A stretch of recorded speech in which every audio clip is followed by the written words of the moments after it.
বেশিরভাগই ভোরে আমার ঘুম ভেঙে যায়। আমি সূর্যোদয়টা দেখতে ভালোবাসি বলে চেষ্টা করি যে কোনোভাবে সূর্য যখন উঠছে গাছের ফাঁক দিয়ে কি ছাদের ওখান থেকে যেখান থেকে হোক দেখব। এবার কোনোদিন হয়তো দেখতে পেলাম না সেটা আলাদা। আর এই যে গাছটা, এই গাছটা আমাদের পরের কোয়ার্টারের গাছ। গাছটার নাম জানি না। গাছটাকে আমার খুব ভালো লাগে। ও ওকে মানে কারণে অকারণে আমি দেখি।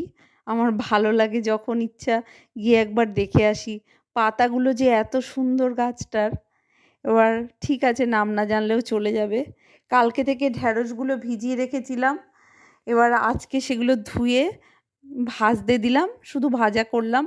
আর রাত্রিবেলা জিরে, সর্ষে, একটু কালো জিরে আর গোলমরিচ ভিজিয়ে রেখেছিলাম। তাই দিয়ে আর টক দই আর লাল লঙ্কা, কাঁচা লঙ্কা লাল, সেগুলো দিয়ে মশলা করলাম। মশলাটা মনে হলো বেশি হয়ে গেছে, তাই জন্য অর্ধেকটা আমি ফ্রিজে রেখে দিলাম আর অর্ধেকটা দিয়ে মাছের ঝোল রান্না করলাম। যেহেতু মাছটা ঘন হয়ে গেলে ঝোলটা ভালো লাগে না। আর শেষে একটু কাঁচা সর্ষের তেল আর একটু বিট নুন দিলাম, যেহেতু নুনটা একটু কম ছিল।